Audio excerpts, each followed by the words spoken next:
And when you knock us down, we're going to get up. And on the way up, we're going to bite a kneecap off. Go ahead and say it, Ed. Go Tigers! When I woke up this morning, I was feeling pretty dangerous. You like that? You like that? F it. Jamar's down there somewhere. The New Orleans Saints select Marcus Davenport. No! Splash Brothers. Yeah. It's playoff. Keep going, Brace. Playoffs? Don't talk about playoffs. If it doesn't fit, you must acquit. What is up, guys? Dirty Boots Sports, and we are back with episode number 102. And by we, I actually mean me tonight, because it's just me here, Clay. No one else really wanted to hop on, because it's mostly because it's 10 o'clock at night on a Thursday. So not a lot of people want to hop on Zoom or do anything like that. And yeah, it's late, but I felt like it was necessary given what has gone down in the NBA today. It is trade deadline day, which, if you know about the NBA, the trade deadline in the NBA is by far the craziest of any sport.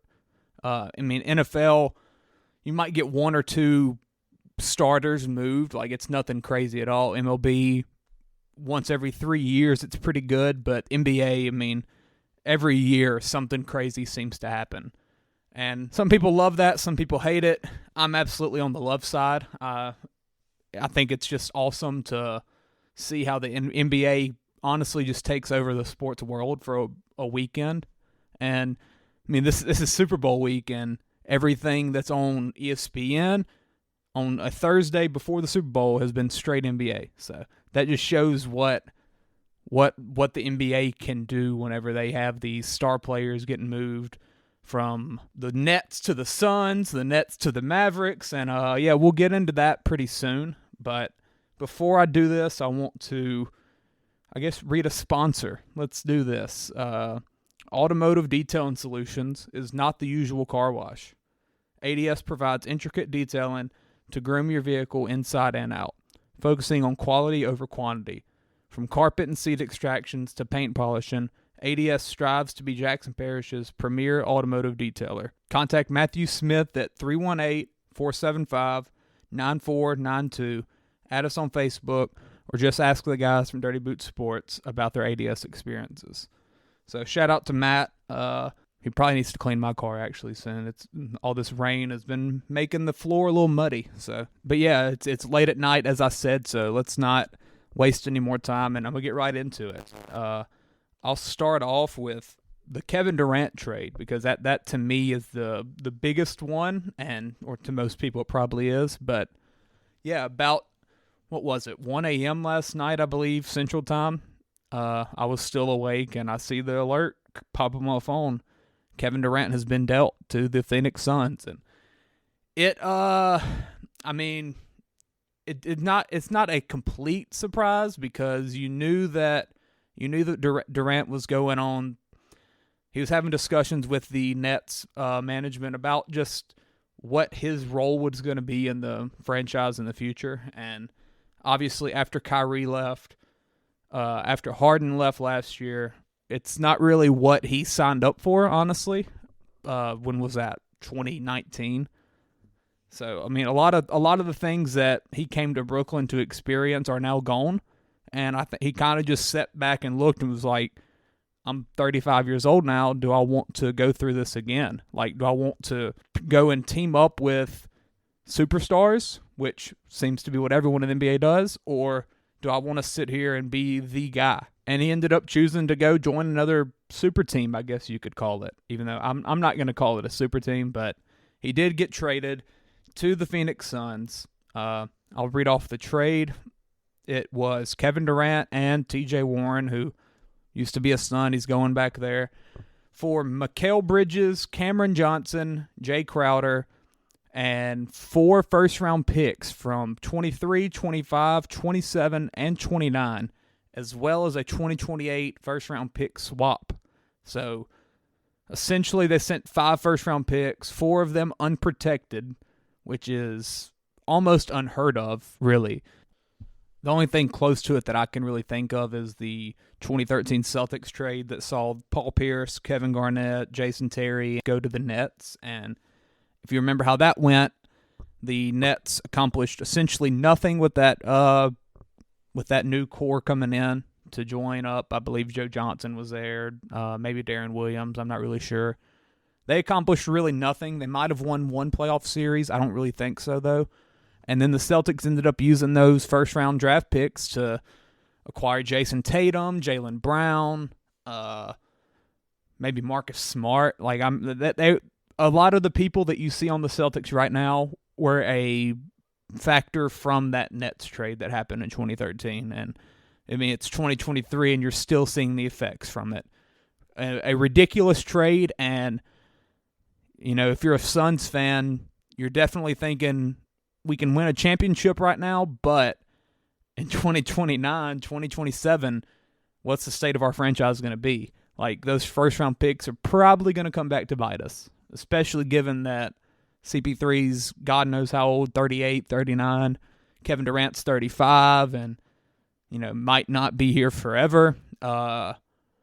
Booker, yeah, he'll still be around, but we've seen before that he can't necessarily carry a team. So who's to say whenever CP3 and Kevin are gone that the Suns aren't back to being a lottery team? So, yeah, DeAndre Ayton's there as well, but everyone knows that he doesn't want to be in Phoenix. I mean, he even says it himself. But, yeah, looking at the trade, obviously a lot of people are just running to say that the Suns are contenders and favorites, honestly, in the West, but I don't personally get it. They traded Mikal Bridges, who was by far their best defender, Cameron Johnson, who's a great shooter and a good defender, Jay Crowder, who hasn't touched the floor for them this year because he's wanted to be traded, but was a fantastic defender.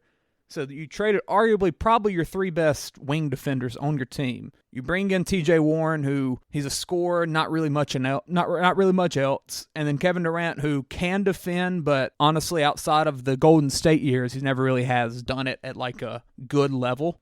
So there's definitely some worries to me, and I think that they'll obviously score at a high clip. And in the regular season, I don't think they'll have any problem succeeding. But come playoff time, you've got the lineup of Booker and Kevin Durant, who they're gonna get their shots, they're gonna get their points. CP3, we saw last year, I mean, doesn't really seem to be there's not a lot of gas left in the tank, I guess you could say. He got honestly exposed even in the Pelican series by like Jose Alvarado.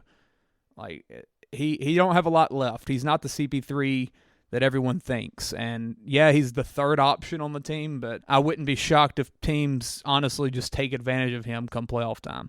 And then you have DeAndre Ayton, who, yeah, he's getting paid a lot of money. He's a big man, but how many big men in the NBA are honestly playing when it comes to the crunch time in the playoffs? I mean, I know if the Warriors play them, they're gonna essentially play DeAndre Ayton off the floor. That's just what we do when we play them. We're going to force him to go small ball, and now that you lose Mikal Bridges, who's the 6'8 wing, you lose Cameron Johnson, who's the 6'8 wing, Jay Crowder, another good wing. All these guys are good defenders, good bodies. Like, you're losing a lot of depth. Now, obviously, you bring in Kevin Durant. I mean, that's something that you have to do if you can do it. I mean, he's one of the best players in the NBA still. One of the, in my opinion, top 20 players of all time. One of the just straight up best scorers. Like, he can do it from anywhere. He can drive on you. He can pull up at mid-range like so few can nowadays. He can hit the three from 40 feet if he wants to. He can do everything. There's a reason that he's so wanted by so many different teams. And I don't know. I really don't. I don't know how it's going to go. They're obviously going to be good, but I don't see them winning the championship with this team unless they make a lot of moves on the buyout market. I know later in the deadline they picked up Darius Bazley from the Thunder for Dario Saric, who honestly it's not much of a big difference in talent there. You get more youth with Bazley, but Saric is a solid vet. I mean, he does what he's supposed to do, so I don't think they gained a lot out of doing that trade. Their starting five will be solid. You have two question marks, in my opinion, with Paul and Ayton, but I don't know what the bench is going to be. It's really, I mean, you've got Campaign, you've got Torrey Craig, Damian Lee, who was a 13th man for the Warriors last year. So you might be looking at Damian Lee being your 7th or 8th man. I don't know how that's gonna. I mean, yeah, he can shoot it, but that's all he can do. And I love Damian Lee, but it's gonna be interesting to see. I guess we can move on. I don't want to be here too long just talking about these trades. We're definitely gonna get into it on future pods. So I guess, and before I just go on to the Nets side of everything, I'll talk about the other trade, which was Kyrie Irving. Kyrie Irving was traded from the Nets to the Dallas Mavericks. Whenever I saw that Kyrie was requesting a trade, I kind of sat back and I was like, where could he go? Obviously, the Lakers. That was the first team that came to my mind and to everyone's mind, including LeBron. And then you think about maybe Miami. They're always involved in these big names. Maybe the Clippers. They could use a good scoring guard to kind of take some of the weight off of Kawhi and Paul George's shoulders. But then I just threw out the name Dallas. I was like, is Cuban finally going to make this big splash that he's been saying he was going to make for the past, 3 or 4 years now? And he did.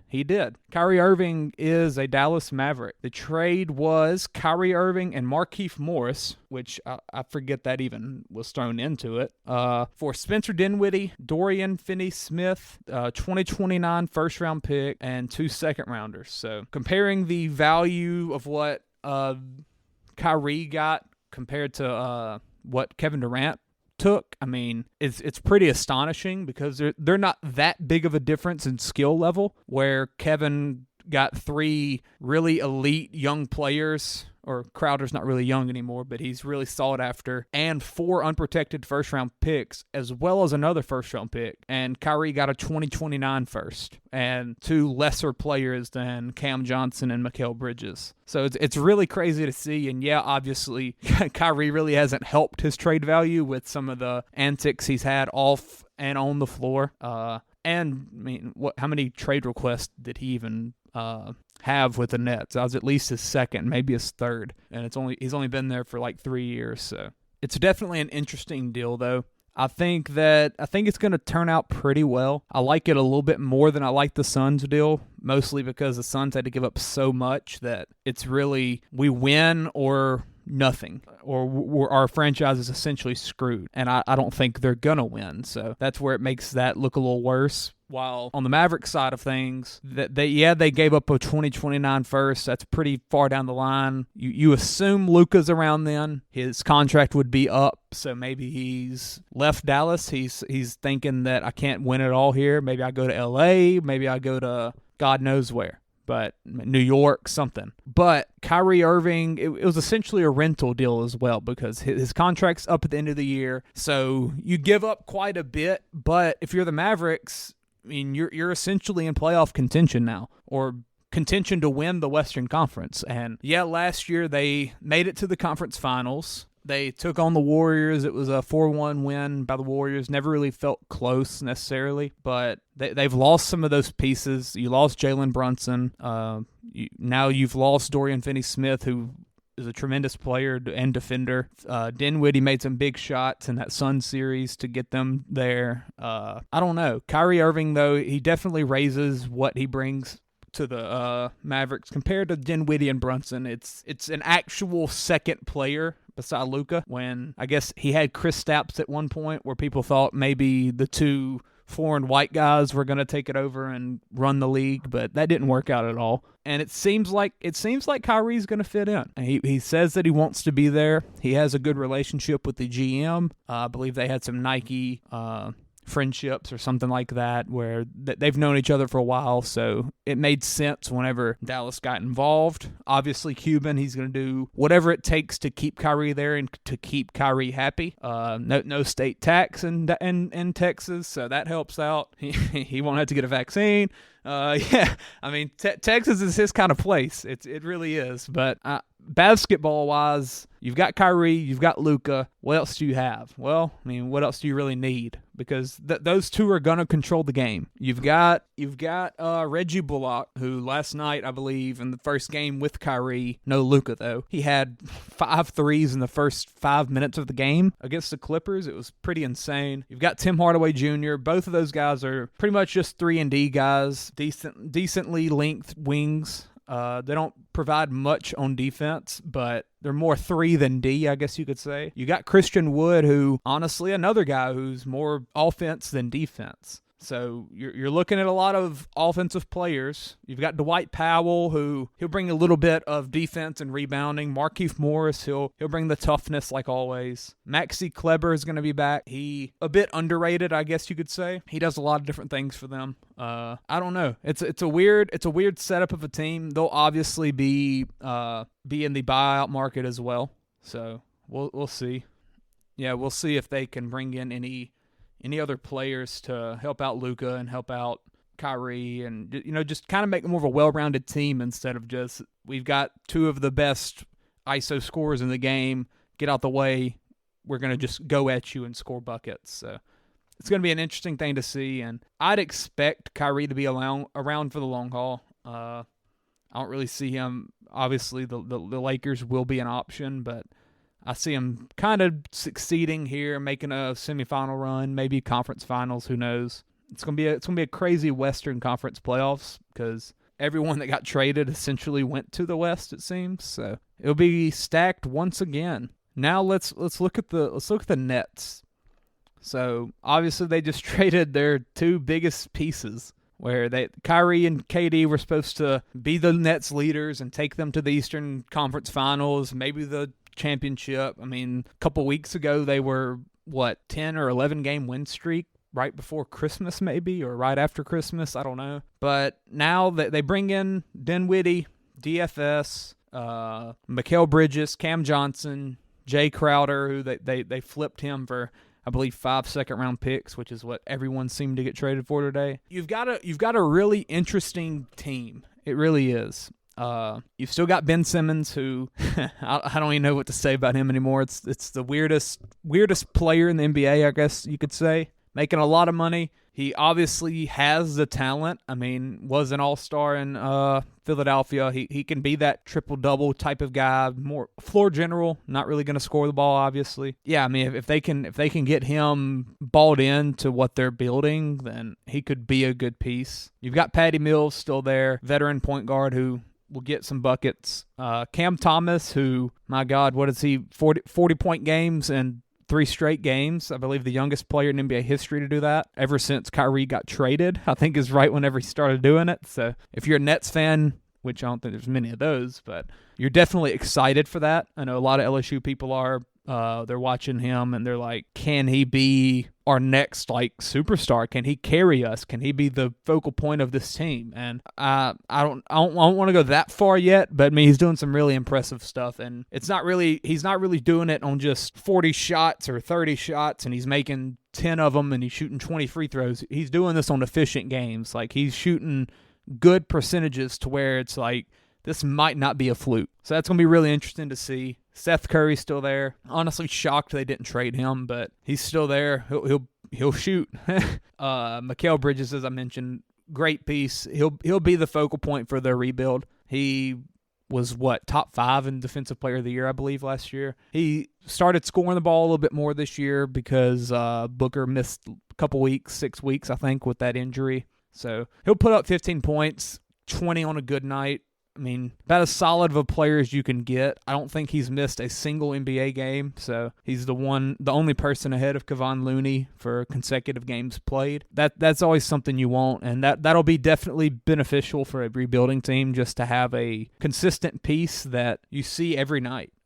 Royce O'Neal is there as well, the piece they got from the Jazz for, I believe, a first-round pick in the offseason. He can shoot, play a little defense. Not a lot to him. Another one that I'm surprised they didn't move today. Joe Harris is still there. He's going to shoot the ball. DFS, really underrated shooter and defender. About as good of a 3-and-D guy as you can get. He don't really do much else beside that. He'll go sit in the corner, wait for you to pass him the ball. If he's open, he'll shoot it. If not, he'll swing it. Like, he's a solid player. He'll play good defense. Between him and Mikal Bridges, they've got some good defense. And Ben Simmons, if he buys in again, because obviously he's a really good defender. Cam Johnson as well, really good shooter. Shout out North Carolina. 6'8", brings some length. He can be like your small ball 4. I mean, if you run out a lineup of Mikal Bridges, Dorian Finney-Smith, Cam Johnson, and then Dinwiddie or Ben Simmons, you've got a lot of 6'6", 6'7", 6'8" type of guys. And then you throw in Nick Claxton, who I haven't mentioned yet, who is the third favorite for Defensive Player of the Year right now. He's playing incredibly well. He cut off his hair and he became a new man. He's looking really good, a piece that they want to build around. But, they might not be a team that can beat you in a 120 to 125 game, but they might hold you to under 90 or under 100. Like they've got the capability to do that, and a lot of these guys are young enough to be around for a while to do it. I mean, Mikal Bridges 26, Cam Johnson 26, Dorian Finney-Smith 29, Nick Claxton 23, Ben Simmons still 26, Spencer Dinwiddie 29, Cam Thomas 21 if he can buy into defense a little more, but which obviously he can have 4 defenders around him and not really have to worry about it. Really interesting team, and you bring in 5 first-round picks, I believe, so they're a team to watch. I still think they make the playoffs somewhere around like the 6th seed, maybe the play-in, I don't know, but the East is a little bit weaker than it was 2 days ago. It's gonna be fun to see the Nets make a little playoff run, because they won't have a Kevin Durant, they won't have a Kyrie Irving, they won't have a Jason Tatum or an Embiid or even a Siakam. Like they're going to be literally a team where we can go 10 or 12 deep and not a single person might average over 15 points, but will be good enough to where we win games. It'll be something that the NBA doesn't have right now. I'm really anxious to watch them. Those are really the 2 big ones that I wanted to talk about, so I'll try to run through these next ones a little bit quicker. I guess I can go a little bit more into depth with the Lakers, because obviously they're the Lakers. We had Russell Westbrook get traded. Yeah, he's been obviously memed for a couple years now with the Westbrook stuff. And all that, it really hasn't helped with him being in LA. I've kind of felt bad for him, honestly. I've never really been a Westbrook guy, but just the stuff that he said at the podium, where he said like his family doesn't really want to come to games because of what they have to hear the crowd yell or just fans yell at them. It was really a sad situation. So I'm really glad that he's out of LA or out of Los Angeles Lakers, because the Lakers, they're one of the most toxic fan bases in sports. I mean, right up there with the Yankees.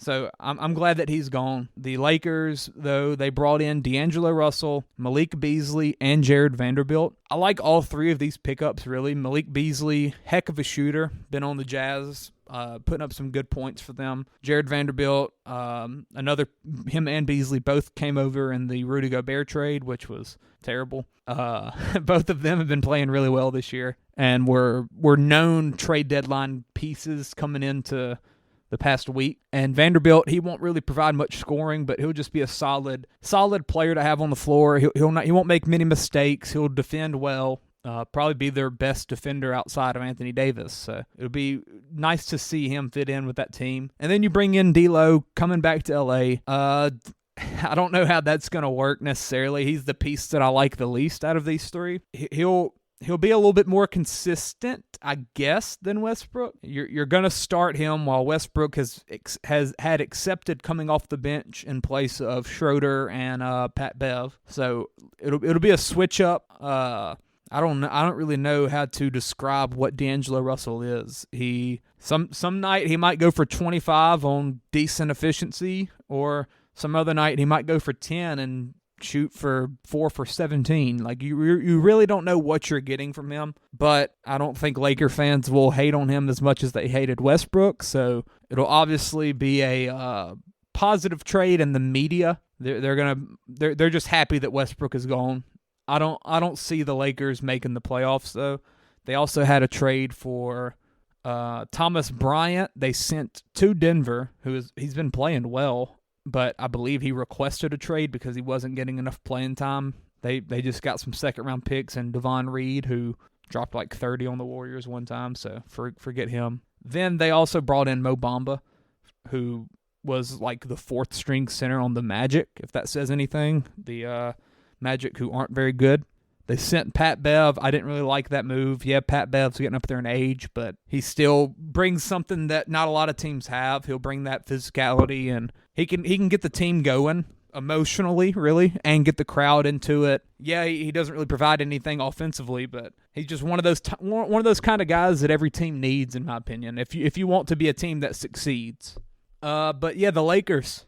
I think they end up in the probably 9 to 12 range, I believe is where I'm going to think they're going to go, where on the back end of the play-in, they'll have to win 2 games in the play-in probably to get in, because if you look at it, the West is just loaded. You've got the Nuggets, they're going to make it. Grizzlies, Kings seem to be relevant and don't look to be looking back. The Mavericks, Suns, a lot of good teams in the freaking Western Conference. Then you obviously have the Warriors, who I'm a little bit biased, but we're gonna keep it. We're gonna get it going. We're gonna make the playoffs. Pelicans seem to be getting a little bit healthier, and they're not a team that you want to mess with. The Clippers are another team, which Kawhi Leonard, Paul George. I've just listed off 8 teams. So who are the Lakers taking the place of? It's really, really tough to see. But the Lakers are a better team than they were on the LeBron breaking the record night. So that's a positive, I guess. I don't really know what the ceiling is for this team. Maybe a competitive first-round series. I don't see them winning a playoff series, but hey, you never know. Never count out LeBron.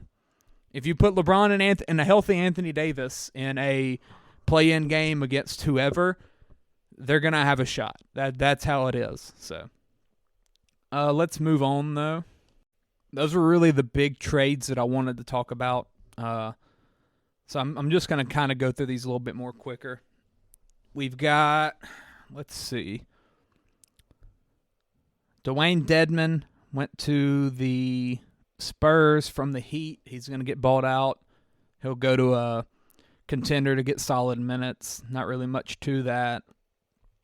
I didn't mention Mike Conley. He was in that D'Lo deal. He goes to Minnesota. Brings a little more consistency to the Wolves. He'll be more likely to pass the ball to Anthony Edwards and let him shine. He also has played with Gobert, so that's a positive.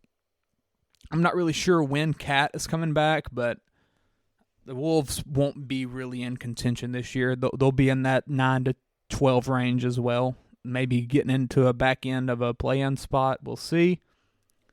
Also, the Jazz brought in Juan Toscano-Anderson, Damian Jones, Russell Westbrook. Russ will get cut and probably go back to the Clippers. Hopefully he didn't sell his house in Los Angeles yet. Juan Toscano-Anderson, NBA champion. Shout out the Warriors. I'm hope he gets cut and gets to go, maybe to the Warriors or somewhere where he has a little bit more of a chance to compete this year, because he's just a good locker room guy to have. Josh Hart, the Knicks got him from Portland. Didn't fully understand this move. Portland gets Cam Reddish, who seems to be bouncing around the NBA. No one really wants him. Every team that gets him never uses him. So really weird, really weird player there. Josh Hart, who doesn't do anything flashy. He's just a really great glue guy. Wherever he goes, he performs well, and every team loves him. And I know last year when the Pelicans traded him, Pelicans fans really were upset. They wanted Josh Hart on their team still. Blazers are the same way. They feel like they've gotten worse after trading Josh Hart. So really weird trade there. You also had 2 throw-in pieces from the Knicks just to make salary work. But, hey, shout out the Knicks. That's a good pickup for Josh Hart. He gets to go play with Jalen Brunson, his Villanova teammate. So that's very, very cool. Also, Mikal Bridges, who tweeted out when that trade happened, he was like J Hart and J Dub, which I believe was Jalen Brunson's nickname. He put like a little tear face, like, I want to be there with them. That's cool. And then he gets traded to Brooklyn, so he'll get to go have dinner with them, I guess. That'll be interesting to see. The Raptors, who were the weirdest team in this trade deadline, they had all the I guess hype to trade pretty much everyone on their team. There were discussions around OG Anunoby, Fred VanVleet, Gary Trent Jr., even Pascal Siakam. People were like, maybe he could get dealt for something. None of them got traded, and they traded a first-round pick for Jakob Poeltl. He was a Raptor. He is now a Raptor again. Expiring contract. I don't know why the Raptors did this. I really don't. They've been looking for a center, I've heard, but you're a team that I believe they're 9th, 10th in the East right now, which the East isn't really anything great. So maybe they think we can sneak into that 6 seed, 5 seed. But are you gonna beat the Celtics? No. Are you gonna beat the Bucks? No. Are you gonna beat the Sixers? No. Are you gonna beat the Cavs? Probably not. So you're looking at a playoff series, no win. You'll lose, I believe, Gary Trent Jr. to free agency. So, and OG Anunoby has 1 year left, and Fred VanVleet might be in free agency. There's another piece, or Jakob Poeltl, if they don't re-sign him, he'd be a free agent. So you might see 1 or 2 of these pieces that they could have just kind of blown it up with this past year, or this deadline. You might see them walk out the door for nothing. And if you're a Raptor fan, that'd suck. It really would.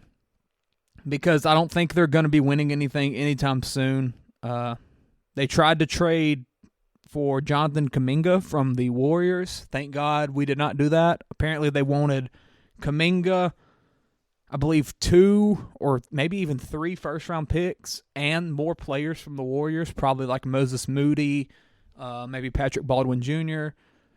It was going to be a lot for OG Anunoby, who I believe, or I feel that his trade value was kind of inflated, more so due to that not being something that was on the market, because OG, he's a really good defender, someone that I said would fit in well with the Pelicans. I think it was just more so if you want this kind of player, he's the one to get more than he's worth all of this. So no team really bit the bullet though and went for him.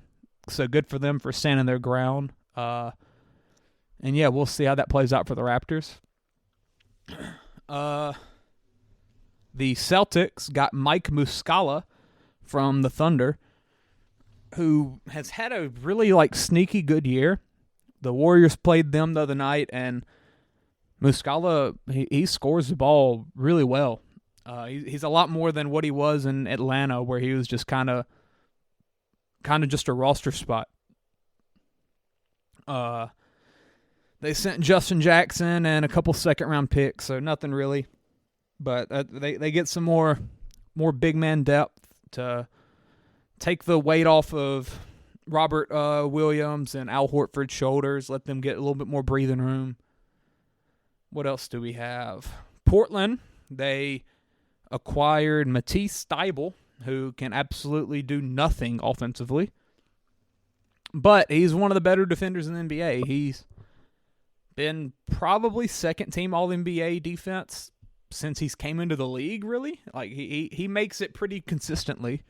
He's a good defender, but he's however good of a defender he is, he's that bad of an offensive player. He can really do nothing. If he could just get 30%, 35% from the three, he'd probably be a $25 million player, but he can't. He cannot do anything offensively. But, the Blazers, they have Anthony Simons, they have Dame, they have Jeremy Grant, who can score a little bit. They're not really needing scoring. They need defense, though, and you've seen that with Grant, who's a really good defender as well. Matisse Thybulle. They brought in Gary Payton, but ended up trading him. I'll get into that in a minute. they've been looking for this kind of player for a while now. So it's cool to see if he can fit in with what they're wanting. Philadelphia got Jalen McDaniels from the Hornets in a 3-team trade with that. I like that move. He's a solid player, better fit than Thibault. He's obviously not the defender that Thibault is, but he's not bad at defending, and he can provide pretty good offense. So, good player. Hornets really just did nothing. I don't know why they were even involved. Clippers got Bones Highland from the Nuggets. This was something that for the past month or so has kind of been building up, where Bones, it seemed like he was on the move from the Nuggets. I didn't really get it. They sent 2 second-round picks, so really not a lot of value for a guy that can just straight up score the ball. He's one of those guys, he don't really play a lot of defense, but just kind of give him the ball, get out the way, he'll get a bucket. And I didn't really understand why the Nuggets were wanting to move him or why he was wanting to leave the Nuggets. Like, it seemed like he liked the area. The fans loved him. I don't know. Clippers, though, great trade. It really is. That's something that they needed, really, because a lot of their guys, you got like the Batum, the Terrence Mann, the whichever Morris brother is there. Those kind of guys, they don't do nothing really flashy. But Bones, he can bring some explosiveness, some excitement to the team, and I really like that pickup for them. Suns, I mentioned earlier, Darius Baisley for Dario Saric from the Thunder. Not a lot there. I think it's pretty much a wash of a trade. The trade that had my heart kind of stopped, I guess you could say. I didn't really know what was going on. It felt like I was holding my breath between each tweet. It was this 4-team trade with the Hawks, Pistons, Warriors, and the Blazers. So it started out with James Wiseman, the Warriors' second overall pick from 2021, I believe, the year after, or the year of the COVID year where there's no fans in the crowd and stuff like that. Big Jim James Wiseman, he was traded to Detroit for Sadiq Bey, who that trade got announced. I'm like, oh, cool, I like Sadiq Bey, solid shooter. Believe he's a Villanova guy as well. He'd fit the system pretty well. Smart player. I think he'll be a good asset for us. Well, less than a minute later, Woj tweets Sadiq Bey is going to Atlanta. I'm like, okay, what are we doing? We get 5 second-round picks from Atlanta. One of the 5 teams to do that. I immediately then think there's no way we just dump James Wiseman straight up for second-round picks. So we have to be making another move. Then it seems that we were calling Portland, and we wanted Gary Payton the second back, and we got him. We had to throw in Kevin Knox, who was in that Detroit first deal with Sadiq Bey for James Wiseman, just kind of a salary filler. But it was 5 second-round picks for Gary Payton the second, and I love it. I really do. Or I guess you could go back and say that it's James Wiseman for Gary Payton because that's really the root of the trade. But it's a bit of a hard trade to kind of accept because whenever Wiseman got drafted, I was all in on him. I loved it. I loved the pick. Obviously, LaMelo Ball was a better prospect at the time and is a better player, but he was never going to be the draft pick. And if we had LaMelo Ball, we wouldn't have Jordan Poole now. He wouldn't be who he is. So I don't think that would have ever worked out. James, he showed flashes. That rookie year, the last 15 or so games that he played, you could really start to see that he was kind of getting his feet wet. He was kind of getting more settled down into what the NBA was, until that kind of game and how he was going to work in it. And he obviously had I think 5 games or 4 games at Memphis, didn't play any really there in college. and then he came into the NBA during that COVID year, so didn't have really a normal offseason. So it took him a while to get adjusted to the NBA life, and right whenever it felt like he was getting it, he tears his meniscus, and that leads to the whole next year of him just sitting out and kind of rehabbing that, taking it slow. He had a couple other setbacks. He missed all of last year, the championship year for us. And coming into the offseason, we essentially made the decision to keep James Wiseman at the loss of Gary Payton. But with that, we got to bring in Dante DiVincenzo, who has been exceptional for us. Really love him.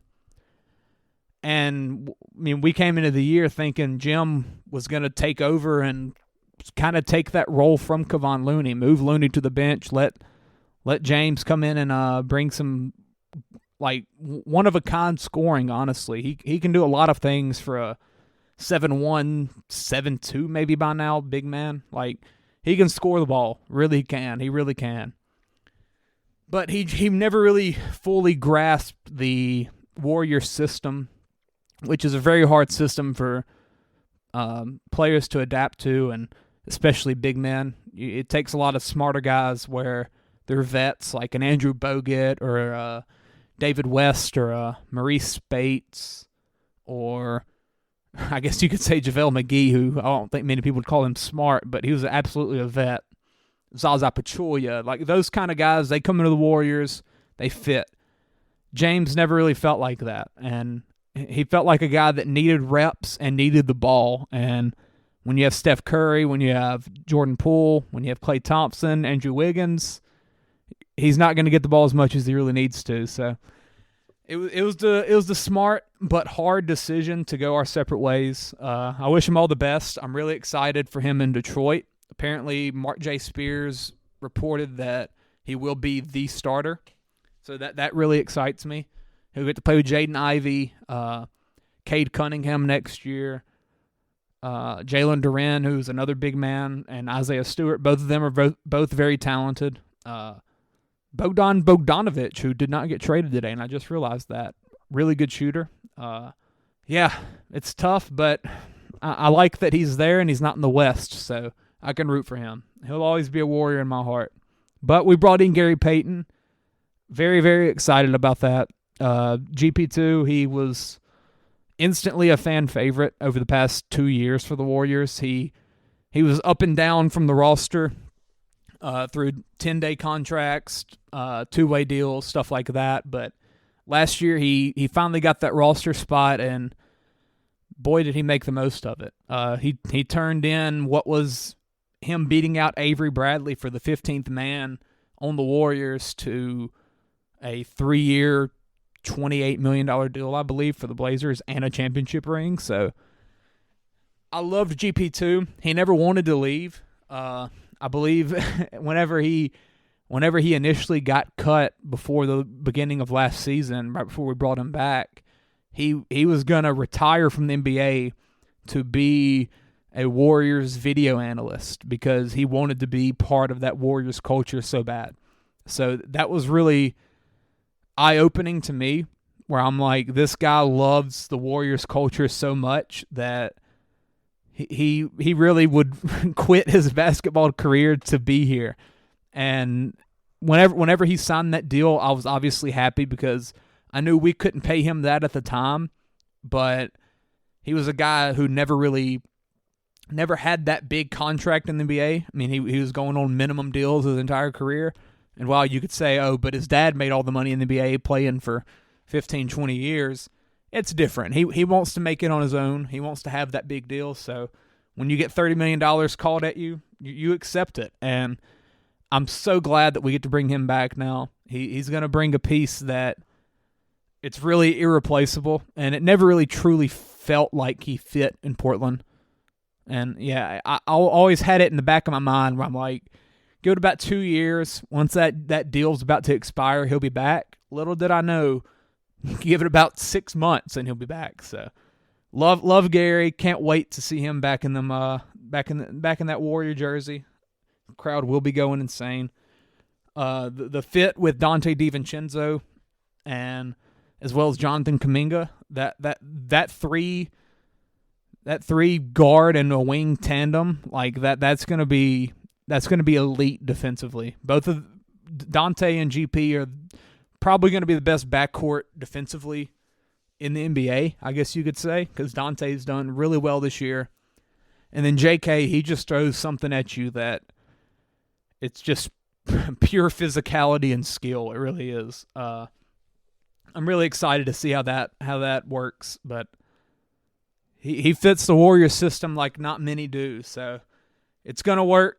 He don't have any adjustment period, so I can't wait to see him. Let's move on though. Houston, they finally got rid of Eric Gordon. He went to the Clippers. I don't really see a lot happening in that deal. It was a 3-way deal. Clippers got rid of John Wall back to Houston, who he has openly ridiculed. I don't expect him to be there long. Danny Green as well went to Houston from Memphis, while Memphis acquired Luke Kennard from the Clippers, who's getting paid way too much money to not do a lot. But I believe I saw he's like 5th in the NBA in three-point percentage, which he doesn't really shoot a lot. So I don't know. Weird fit. I don't think old white boy that went to Duke, Luke Kennard, is going to fit in with that Grizzlies culture. But that'll be fun to see. Can't wait to see him walk out pointing fake guns like with Ja. So Danny Green, though, he'll get bought out in Houston as well. They're obviously tanking, and they'll go play for contenders. Patrick Beverley got traded to Orlando, as I mentioned earlier. He'll get bought out. Mo Bamba, he's a name and a song, but not much of a player. Pelicans, they made a move, probably about the most low-end move a NBA team can make, and it feels like a team makes it every year. Josh Richardson, who the most prototypical 3-and-D guy in the NBA probably. He shoots threes at a pretty decent clip, probably about 35%, maybe 38, I don't know. He can make them when he needs to. Plays good defense, getting up there a little bit in age, but he's a solid player. Pelicans had to give up 4 second-round picks for him, as well as they got rid of Devontae Graham, which I know the other guys on the podcast have been wanting him gone, so they're happy for that. I don't know. That doesn't really move the needle for me as much as some guys like OG Anunoby or Bogdan Bogdanovic or maybe a Jordan Clarkson or Doug McDermott even. I know Peyton wanted him. Guys like that I think would have been a lot better fit for New Orleans, but at least they got something. The Clippers, Mason Plumlee from the Hornets, really, really, really good pickup. I like that a lot. For Reggie Jackson and a second-round pick, so that's something I would have liked the Warriors to, because we need a center or a big still, so that's a really good pickup. Mason's just about as solid as they come. Jay Crowder went from the Nets to the Bucks, back to where I believe he won a championship. I think he did. I don't know. He's just a prototypical winner. It really is, and a locker room guy. He'll do the hard work. He'll play dirty. He'll play good defense. He'll hit an occasional three. He's Jay Crowder. A good piece for the Bucks. Be another body to throw at Jason Tatum and Jaylen Brown. So, and the Nets, getting 5 second-round picks. It's a bit weird that all that's happening, but hey, 5 picks is 5 picks. You never know what you can turn those into. The Pacers were involved in that as well, just kind of salary dumping there. Serge Ibaka, who they're going to cut. George Hill, who it sounds like they're going to keep. I feel like he gets traded every trade deadline. Maybe he can mentor Tyrese Halliburton. And yeah, that is it. This was fun to talk about. Went a little bit longer than I thought, but I think I probably spewed on the Warriors talk a little bit longer than expected, obviously, and the Kyrie and KD situation I had to talk about. But yeah, it might be a little bit awkward to listen to because it's solo, my first time ever doing this, but hopefully it didn't go too bad. Yeah, check us out Sunday. We'll be doing a Super Bowl live stream. Can't wait for that. Fly Eagles Fly. I'm all in on them. Yeah, that's it for this, though. Go Warriors, baby. Glad to have you home, GP. This ain't how it's supposed to be. It should be just you and me.